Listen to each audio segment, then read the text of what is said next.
latihannya nih. Latihannya itu mungkin ada yang di apa? Ada yang di Bali. Ya masing-masing sih, mungkin dari guru lokal juga bisa. Di Batang Kopi juga bisa. Ada. Di Batang Kopi juga ada latihan lidah itu. Saya juga punya bukunya, tapi kan bingung rasanya wong rokok masalahnya nanti. Oh gitu ya. Cara ngerasanya kan susah. Asem sih sementing kan naik kopi itu aja. Yang penting tuh aku ngerasa kayak kopi nggak bau betadin, nggak bau lebu, terus nggak bau itu tayangan, nggak.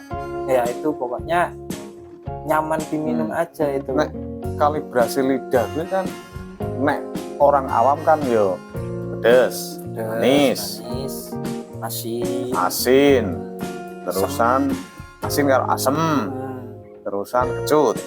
Itu kan sing standar. Nek kalibrasi lidah sing benar-benar di kopi iki oke banget. Banyak ya, tapi bahasanya itu rumit tuh. Oh gitu. Mas Rifani bahasanya aku kira apal-apal.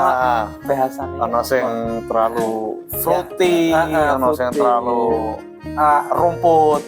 Ya tuh kita kalau yang awalan sih mungkin kita cukup bedain rasa pahit, asam, manis, kecut aja sih. Buat awalan itu loh, maksudnya buat awalan. Tapi kan nggak mungkin hanya awalan aja gitu. Kita harus berkembang juga kan. Jadi nek wong seperti itu lidahnya harus terjaga dalam segi apa? Omongan. Pertama omongan ya kan. Kedua dari makanan, pengaruh makanan, minuman. Rokok pengaruh ora? Rokok mungkin pengaruh ya. Menurut aku pengaruh sih, soalnya aku yang belajar ra iso. Ya efek karena aku merokok mungkin. Tapi nek Batang Kopi ada ya Mas Rifani. Mas Rifani nggak merokok ya. Kan temenin jeneng. Iya, Mas Rifani orang merokok. Nggak merokok ya. Dulu katanya pensiun. Nggak tahu. Iya, terakhir 2006. Masih merokok. Pokoknya Marlboro, orang Marlboro megah. Gas. Nah, aku megah merokok. Mesti nek ketagihan ra satu pun. Berarti nek lidah mungkin ngecap untuk kalibrasi ada berapa puluh rasa? Nek wong awam kan cukup 5 wis cukup lah ya. Nek sing wis levelnya kayak ngono iki ada berapa? Levelnya mungkin ada bagiannya masing-masing ya Mas. Ada bagiannya seni, terus di atas, terus ada di bawah. Sebenarnya kan kalau kita kan itu gunanya buat cupping juga kan. Cupping juga kan. Nah kalau cupping itu kan ada yang kita minumnya di suaranya seruput ligar itu kan. Mas Rifani kan banget. Kita anosone yo. Ada ligar, terus ada yang minum kayak orang kumur-kumur kayak gitu ya. Enggak apa-apa itu aja. Yang penting kalau benar-benar apa yang dirasain itu bisa ibarat katanya bisa dipertanggungjawabkan lah ya gitu. Enggak hanya misalnya aku minum kopi, wah rasanya ini asam dan sebagainya. Bener enggak itu loh persoalannya gitu. Tapi kan kita nggak boleh nyalahin orang juga. Nah, iki kan wis ada 2 gelas nih ya. Aku yang bikin enggak ding. Enggak, itu Mas Andi sih. Oh, Mas Andi sih. Jajal Op. Nek menurutmu dengan materi kalibrasi lidah, iki rasanya apa wae? Aduh, ngetes aku. Kok rasa rumput suwe? Lah, aku kan amatir. Oh iya. Bagian iki loh. Ada berapa rasa? Kalau menurut aku ya, menurut aku loh ini aku nggak membenarkan gitu kan. Kayak pahitnya masih jelas. Pahit jelas, asamnya ada tapi sedikit. Asamnya itu dikit. Tapi nanti waktu akhir-akhir itu di sini ada sepet. 3 terus apa lagi yo? Manis, aku kok manis kabeh ya. Maksudnya aku jarang ngerasa kayak kopi terlalu pahit ini loh. Oh gitu. Soalnya biasa kopi orang dublo kan. Berarti manisnya ada. Manis pasti dapat manis terus dah kan. Terus apa lagi? Paling ini aku yang dapat. Oh gitu. Nggak ada rasa kacang-kacangan. Enggak, itu makanya itu bukan ahli saya. Oh gitu. Kalau yang soal itu kan saya belum menjalani kan. Nanti kalau saya menyampaikan saya bohong. Iya. Nggak mau. Nah, intinya berarti kan dalam kalibrasi yang paling nyata dan itu pengaruhnya besar. Pertama kan timbangan jelas. Sama grinder mesinnya. Nek termo pengaruh nggak? Termometer kadang di kettle itu juga sudah ada termonya.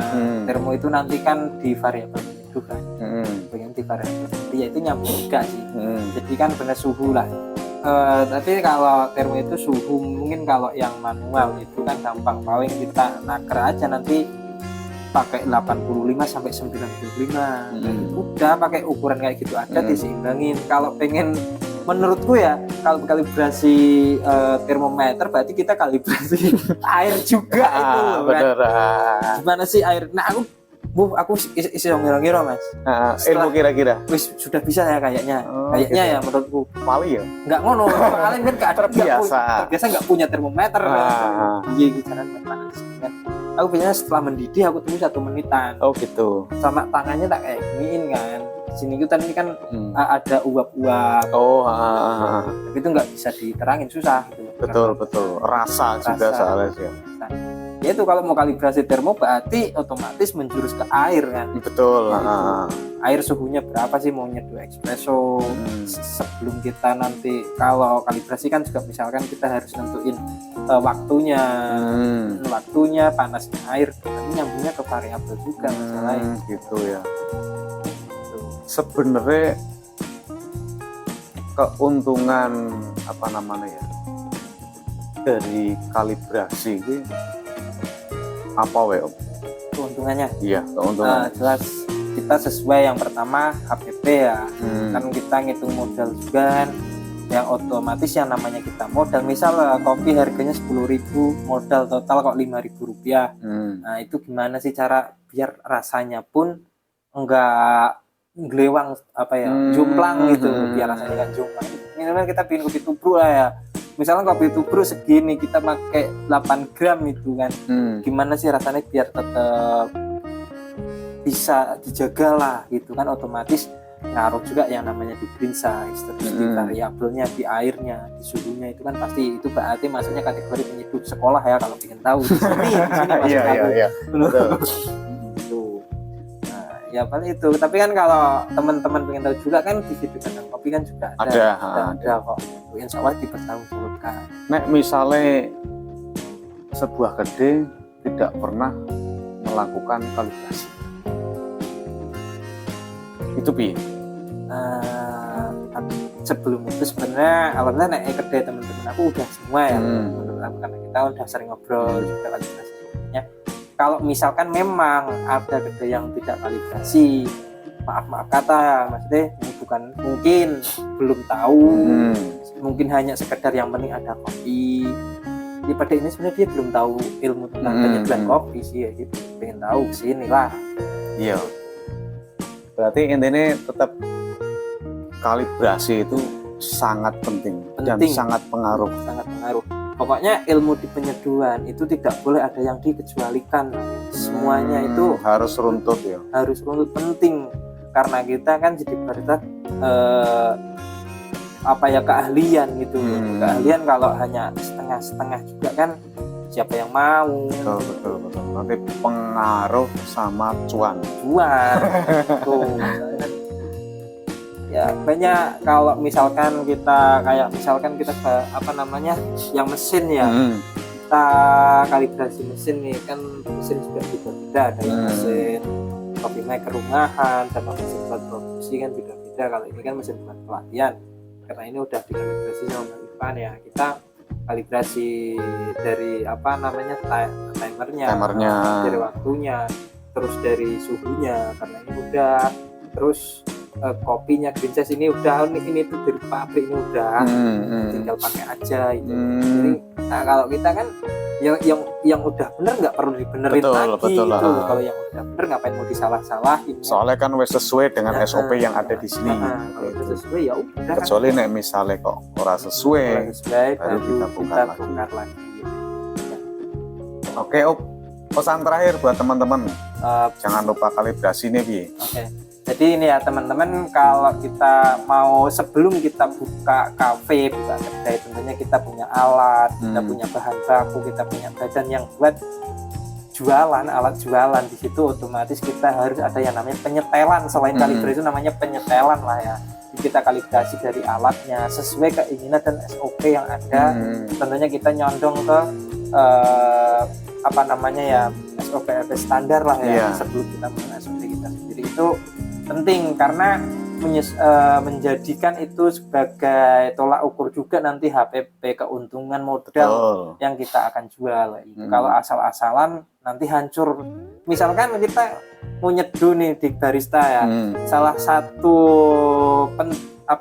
poin pentingnya di situ kok ditinggalin, pasti nanti manajemennya mungkin di situ akan tetap pengaruh semua ya. Pasti akan pengaruh sekecil apapun itu loh. Soalnya kan ya kayak kemarin misalkan kita juga mengesampingkan hospitality atau apa, otomatis itu pengaruh. Tetap pengaruh. Di kalibrasi alat, kalau nggak dikalibrasi pasti pengaruh. Di air juga pengaruh, dari rasa apapun itu terpengaruh gitu loh. Berarti intinya teman-teman, untuk menjadikan satu gelas kopi yang sesuai dan bernilai itu memang harus runtut ya. Dan harus melalui tahap-tahap. Nek dijelaskan memang ribet. Tapi ketika sudah terbiasa, yo wis melaku lah ya. Dari hospitality terus ke kalibrasi. Terus selanjutnya season berikutnya apa? Season berikutnya sebenarnya itu kan urutannya itu kita setelah kalibrasi atau apa baru kita belajar nyeduh kan. Oh gitu. Karena kita tapi kan itu di video yang lama ya. Mungkin nanti setelah ini kita ada di season berikutnya kita latihan nyeduh ya. Nanti teman kita itu masih mungkin ya kita ada manajemen kafe, terus peracikan menu, dan yang sekarang lagi viral. Itu bisa jadi di Batang Kopi juga menyediakan jual beli menu, peracikan menu juga, terus konsep dekor tempat-tempat kafe kita juga bisa, insya Allah kita bisa. Terus Mas Agus itu pengen pesen ya, jadi itu banyak ya kayak orang-orang kopi sementing bumbu dan sebagainya. Banyak kan kayak gitu. Yang penting ngopi. Banyu panas, kopi, gula, tampung gitu. Enak. Cuma kan percaya apa nggak percaya nanti bisa dibuktikan sendiri lambat laun itu bisa pengaruh gitu. Ya kayak gini aja simpelnya itu, misal ya air panas sama es batu kan, gitu kan. Kalau mungkin misal orang yang tahu ada jalan manis, enggak kan kita pakai rasio gitu. Oh iya betul. Di kopi itu kan mungkin hampir mirip kayak ilmu matematik, kasih persoalan. Iya. Semua serba hitung-hitungan. Tapi nek wis terbiasa, gampang. Wis ngelotok kabeh ya. Wis tinggal mlaku ae kan gitu. Last question, Om. Yes. Cewekmu perlu dikalibrasi tau? Bisa dikat enggak? Kacau. Oke teman-teman, terima kasih Pak Om. Oke, sampai ketemu sesi berikutnya. Terima kasih teman-teman, bersama saya BKPK di Batang Kopi Nyetot. Assalamualaikum warahmatullahi wabarakatuh. Waalaikumsalam warahmatullahi wabarakatuh.